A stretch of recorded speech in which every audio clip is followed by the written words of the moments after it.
உம்முடைய நாம் மையப்பட பரலோக பிதாவே என்ற வேளையில் உம்முடைய நாம் மையப்படட்டும். இந்த வேதவாசின் நிகழ்ச்சியை எங்களுக்கு ஆசீர்வதித்தார். இந்த புதிய நாளையும் எங்களுக்கு உம்முடைய கருத்தில் கொடுத்ததுக்காக நன்றி.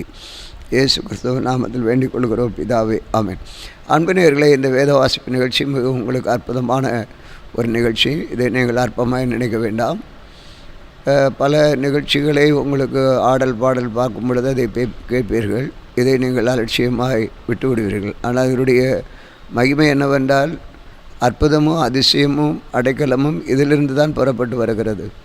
ஆகவே இதை நீங்கள் எவ்வளோ வாசிக்கிறீர்களோ அந்த அளவு உங்கள் வாழ்க்கையிலே நன்மை உண்டாகி எதுவாக இருக்கும். ஆகவே நீங்கள் தொடர்ந்து இந்த நிகழ்ச்சியை வாசியுங்கள். ஒரு முறை வாசிப்பீர்களானால் கேட்பீர்களானால் நீங்கள் இந்த வருடத்திலே ஒரு முறை வாசித்து முடிக்கிறீர்கள். எத்தனை முறை இதை எங்களுக்கு போட்டு கேட்குறீர்களோ அத்தனை முறை இது தெவிட்டாத இன்பம், தேனிலும் தெளிதேனிலும் மதுரமுள்ள ஜீவ வார்த்தை. ஆகவே இதை நீங்கள் கேட்க அத்தனை முறை வேதத்தை வாசித்து முடிக்கிறது போல காணப்படும். அது மாத்திரமல்ல, உங்களுடைய சரீர பலவீனங்கள், சோர்கள், வியாதிப்பட்டவர்கள் இதை கேட்கும் பொழுது வியாதியிலிருந்து விடுதலை, ஜீவ வார்த்தை, ஜீவ மருந்து, மன்னா.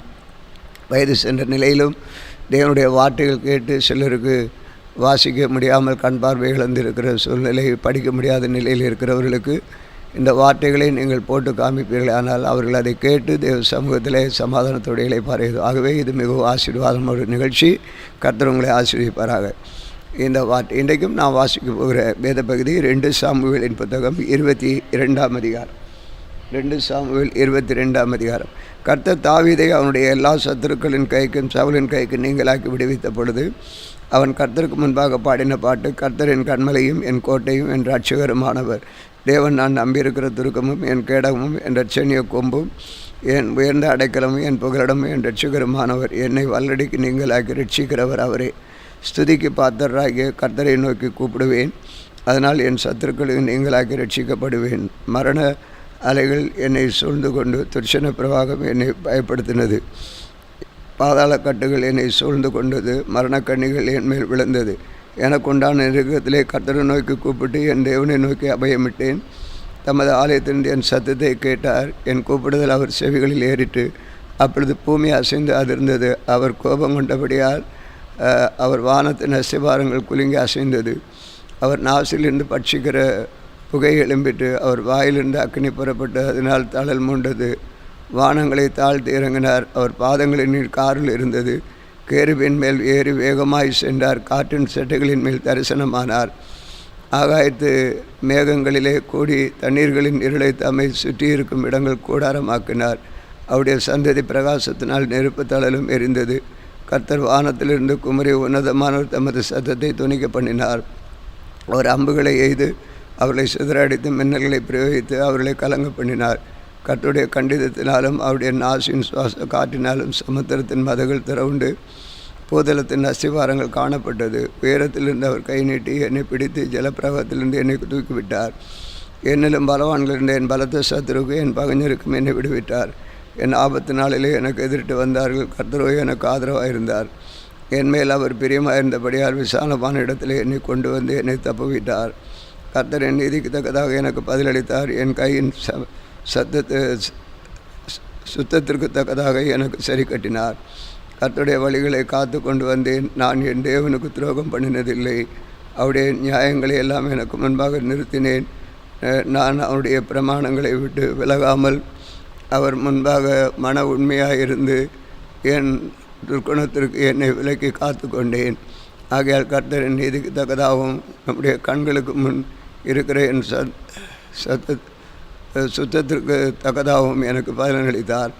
தயவுள்ளவனுக்கு நீ தயவுள்ளவராகவும், உத்தமனுக்கு நீ உத்தமராகவும், புனிதனுக்கு நீ புனிதராகவும், மாறுபாடானவனுக்கு நீர் மாறுபடுகிறவராகவும் தோன்றுவீர். சிறுமைப்பட்ட ஜனத்தை ரட்சிப்பீர். மேட்டுமையானவர்களை தாழ்த்தி உம்முடைய கண்கள் அவர்களுக்கு விரோதமாய் திருப்பப்பட்டிருக்கிறது. கர்த்தராகிய தேவரீர் என் விளக்காயிருக்கிறீர். கர்த்தரின் இருளை வெளிச்சமாக்குறவர். உம்மாலே நான் ஒரு சேனைக்குள் பாய்ந்து போவேன். என்றவனாலே ஒரு மதிலை தாண்டுவேன். தேவனுடைய வழி உத்தமமானது. கர்த்தருடைய வசனம் பிடமிடப்பட்டது. நம்மை நம்புகிற அனைவருக்கும் அவர் கேடகமாக இருக்கிறார். கர்த்தரை அல்லாமல் தேவன் யார்? நம்முடைய தேவனை அன்றி கண்மலையும் யார்? தேவன் எனக்கு பலத்தாரனானவர். அவர் என் வழியை செவ்வைப்படுத்துகிறவர். அவர் என் கால்களை மான்களுடைய கால்களை போலாக்கி என் உயிர்த்தலங்களில் என்னை நிறுத்துகிறார். வெண்கல வில்லும் என் புயங்களால் வளையும்படி என் கைகளை யுத்தத்திற்கு பழக்குவிக்கிறார். உம்முடைய ரட்சிப்பின் கேடகத்தை எனக்கு தந்தீர். உம்முடைய காருணியை என்னை பெரியவனாக்கும். என் கால்கள் வலுவாதபடிக்கு நான் நடக்கிற வழியை அகலமாக்கினீர். என் சத்துருக்களை பின்தொடர்ந்து அவர்களை அழிப்பேன். அவர்களை நிர்மூலமாக்கும் வரைக்கும் திரும்புவேன். அவர்கள் எழுந்திருக்க மாட்டாதபடிக்கு என் பாதங்களின் கீழ் விழுந்தார்கள். அவர்கள் முறியடித்து வெட்டினேன். யுத்தத்திற்கு நீர் என்னை பலத்தால் இடைகட்டி என்மேல் எழும்பினவர்களை என் கீழ் மடக்க பண்ணினீர். நான் என் பகைஞரை சங்கரிக்கும்படியாக என் சத்துருக்களின் பிடரியை எனக்கு ஒப்புக் கொடுத்து அவர்கள் நோக்கி பார்க்கிறார்கள். அவர்களை ரட்சிப்பார் ஒருவரும் இல்லை. கர்த்தரை நோக்கி பார்க்கிறார்கள். அவர்களுக்கு அவர் உத்தரவு கொடுக்கிறதில்லை. அவர்களை பூமியின் தூளாக இடித்து தெருக்களின் சேற்றை போல் அவர்களை மிதித்து சிதற பண்ணுகிறேன். என் ஜனத்தின் சண்டைகளுக்கு நீர் என்னை விட்டு விலக்கிவிட்டு ஜாதிகளுக்கு என்னை தலைவனாக வைக்கிறீர். நான் அறியாத ஜனங்கள் என்னை சேவிக்கிறார்கள். அந்நியர் இச்சகம் பேசி எனக்கு அடங்கி என் சத்தத்தை கேட்டவுடனே எனக்கு கீழ்ப்படுகிறார்கள். அந்நியர் முனை விழுந்து போய் தங்கள் அரண்களிலிருந்து தத்தளி புறப்படுகிறார்கள். கர்த்தர் ஜீவனுள்ளவர், என் கண்மலையானவர் சோத்தரிக்கப்படுவாராக. என் ரட்சிப்பின் கண்மலையாகிய தேவன் உயர்ந்திருப்பாராக. அவர் எனக்காய் பழிக்கு பழி வாங்கி ஜனங்களை எனக்கு கீழ்ப்படுத்துகிற தேவனானவர். அவரே என் சத்துருக்களுக்கு என்னை விலக்கி விடுவிக்கிறவர். எனக்கு விரோதமாக எழும்புகிறவர் மேல் என்னை உயர்த்தி கொடுமையான மனுஷனுக்கு என்னை தப்புவிக்கிறீர். இது நிமித்தம் கர்த்தாவே, ஜாதிகளுக்குள்ளும் துதித்து உம்முடைய நாமத்திற்குள் சங்கீதம் பாடுவேன். நாம் ஏற்படுத்தின ராஜாவுக்கு மகத்தான ரட்சிப்பை அளித்து நாம் அபிஷேகம் பண்ணின தாவீதுக்கு அவன் சந்ததிக்கும் சதா காலமும் கிருபை செய்கிறவர். அதிகாரம் 23. தாவீதுடைய கடைசி வார்த்தைகள் மேன்மையாய் உயர்த்தப்பட்டு யாக்கோபுடைய தேவனால் அபிஷேகம் பெற்று இஸ்ரவேலின் சங்கீதங்களை இன்பமாய் பாடின ஈசாயின் குமாரனாகிய தாவீது என்னும் புருஷன் சொல்லுகிறது என்னவென்றால், கர்த்தருடைய ஆவியானவர் என்னை கொண்டு பேசினார். அவருடைய வசனம் என்னுடைய நாவில் இருந்தது. இஸ்ரவேலின் தேவன் இஸ்ரவேலின் கண்மலையுமானவர் எனக்கு சொல்லி உரைத்ததாவது, நீதிபரராய் மனுஷன் ஆண்டு தெய்வ பயமாய் துரத்தனம் பண்ணுகிறவர் இருப்பார்.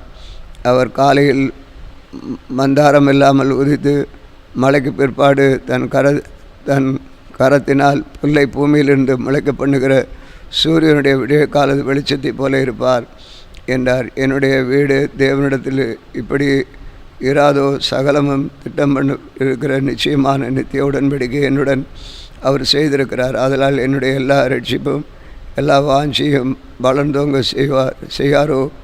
பேலியாளின் மக்கள் அனைவருமோ கையினால் பிடிக்கப்பட்டதாய் எரிந்து போடப்பட வேண்டிய முள்ளுகளுக்கு சமானமானவர்கள். அவைகளை ஒருவன் தொடப்போனால் இருப்பாயுதத்தையும் ஈட்டி தாங்கையும் கெட்டியாய் பிடித்து கொள்ள வேண்டும். அவைகள் இருக்கிற இடத்தில் தானே அக்கினினாலே முற்றும் சுட்டரிக்கப்படும் என்றார்.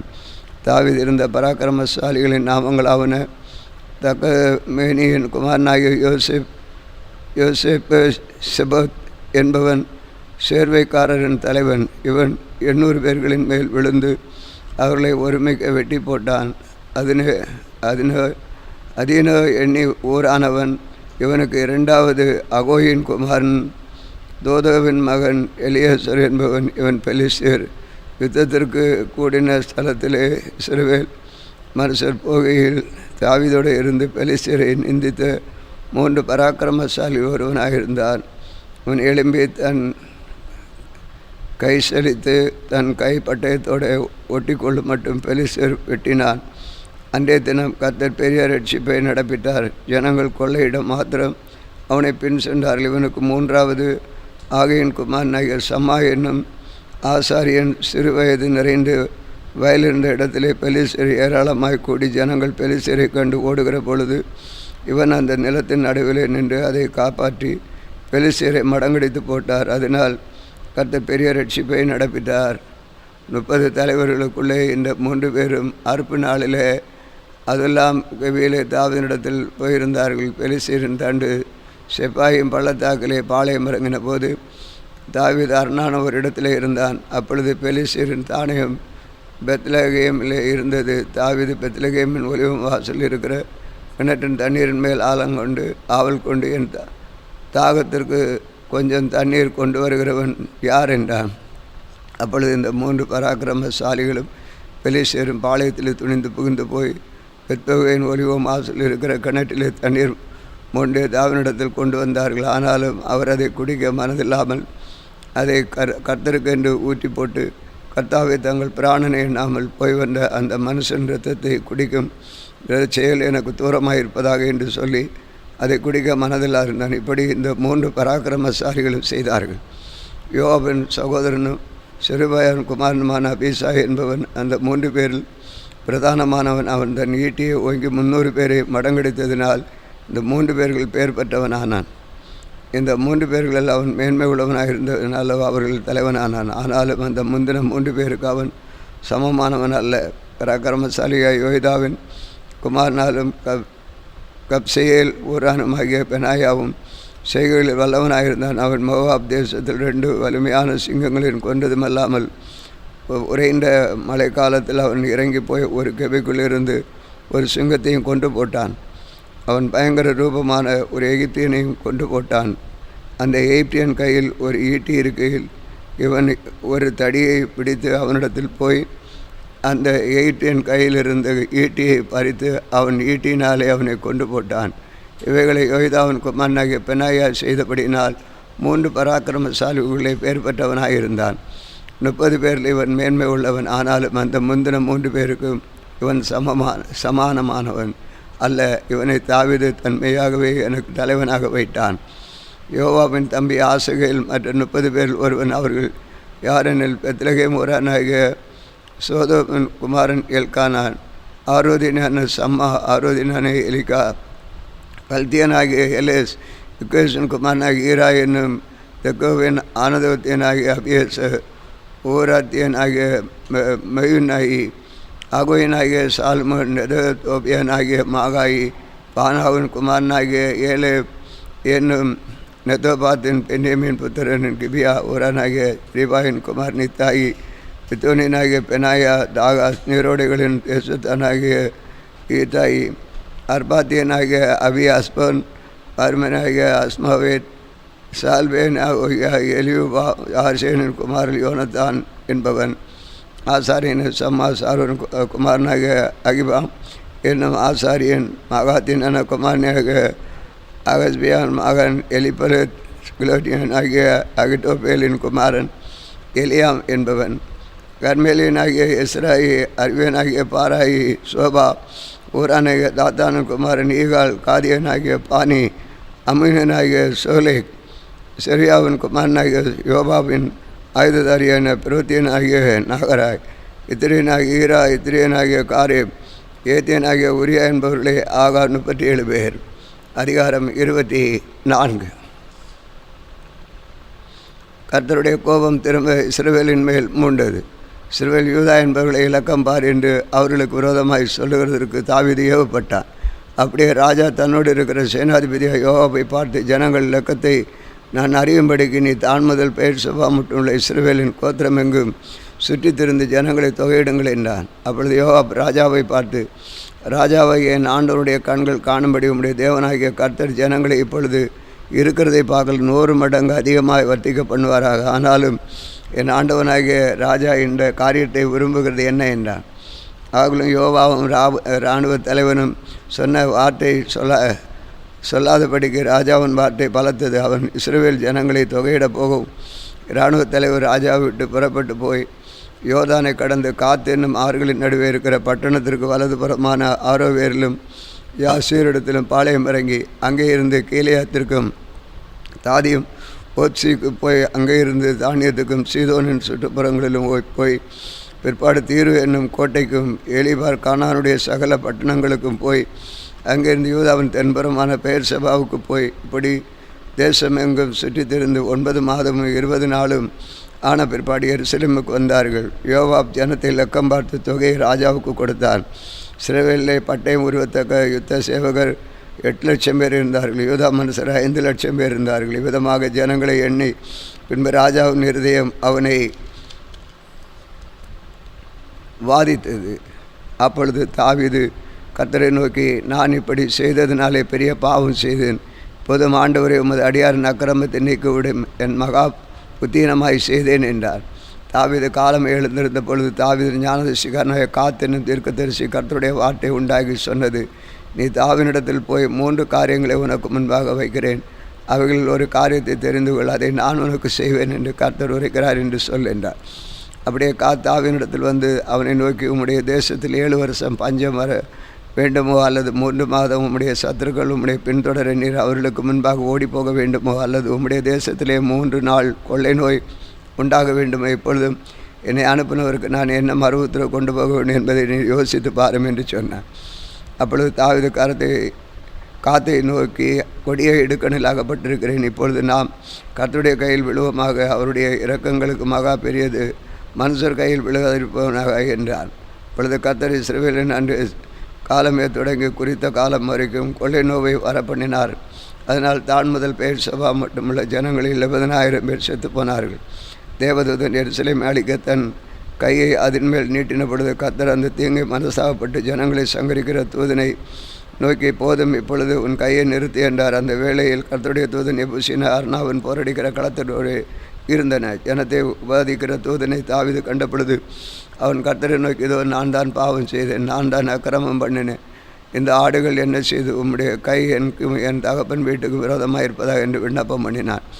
அன்றைய தினம் காத் என்பவன் தாவீதிடத்தில் வந்து அவனை நோக்கி, நீ போய் எபூசின அர்னான் களத்திலே கர்த்தருக்கு ஒரு பலிபீடத்தை உண்டாக்கும் என்றார். கர்த்தருடைய வார்த்தையின்படி தாவீது கர்த்தர் கற்பித்த பிரகாரமாக போனான். அவரோ ஏறிட்டு பார்த்து ராஜா அவனுடைய ஊழியக்காரரும் தன்னிடத்தில் வருகிறதைக் கண்டு அர்வானை எதிர்கொண்டு போய் தரமிட்டு குனிந்து ராஜாவை வணங்கி ராஜாவை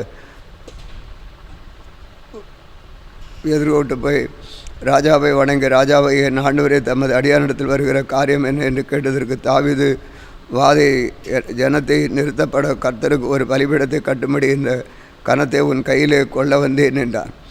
அர்வானா தாவீதை பார்த்து, ராஜாவாகிய என் ஆண்டவன் இதை வாங்கி கொண்டு நம்முடைய பார்வைக்கு நலமானபடி பலியிடுவாராக, இதோ தகன பலிக்கு மாடுகளும் பிறகு போரடிக்கிற உருளைகளுக்கும் மாடுகளின் நுகத்தடிகளும் இங்கே இருக்கிறது என்று சொல்லி அர்வானா ராஜயோக்கியமாய் அவைகள் எல்லாவற்றையும் ராஜாவுக்கு கொடுத்த பின்பு அர்வானா ராஜாவானை நோக்கி, உம்முடைய தேவனாகிய கர்த்தர் உம்மிடத்தில் கிருபையாயிருப்பாராக என்றான். ராஜா அர்வானாவை பார்த்து, அப்படியல்ல, நான் இலவசமாக வாங்கி என் தேவனாகிய கர்த்தருக்கு சர்வாங்க தகன பலியை செலுத்தாமல் அது உன் கையிலே விலைக்கிரயமாய் வாங்குவேன் என்று சொல்லி தாவீது அந்த களத்தையும் மாடுகளையும் 50 சேக்கல் நிறைவெள்ளிக்கு கொண்டான். அங்கே தாவீது கர்த்தருக்கு ஒரு பலிபீடத்தை கட்டி சர்வாங்க தகன பலியை சமாதான பலிகளை செலுத்தினான். அப்பொழுது கர்த்தர் தேசத்துக்காக செய்யப்பட வேண்டுதலை கேட்டருளினார். இஸ்ரவேலின் மேல் இருந்த அந்த வாதை நிறுத்தப்பட்டது. ஆம், வாசிக்க வேண்டிய வேத பகுதியை வாசித்தோம். தொடர்ந்து ஆண்டவர் நம்மை ஆசீர்வதிப்பார். பரலோக பிதாவே, இந்த வேளையில் உம்முடைய கிருபை எங்களோடு இருந்து வழி நடத்தட்டும். உம்முடைய நாமத்தை மயப்படுத்த கர்த்தர் எங்களுக்கு கொடுக்குற கிருபைகளுக்காக ஸ்தோத்திரம். இயேசு கிறிஸ்துவின் நாமத்தில் வேண்டிக் கொள்கிறோம் பிதாவே, ஆமென். இந்த நாளில் எங்களுக்கு விரோதமாய் கிரியை செய்கிற சகல அந்தகார வல்லமையின் ஆவிகளையும் இயேசு கிறிஸ்து நாமத்தில் கடிந்து கட்டுகிறோம். ஆமேன், ஆமென்.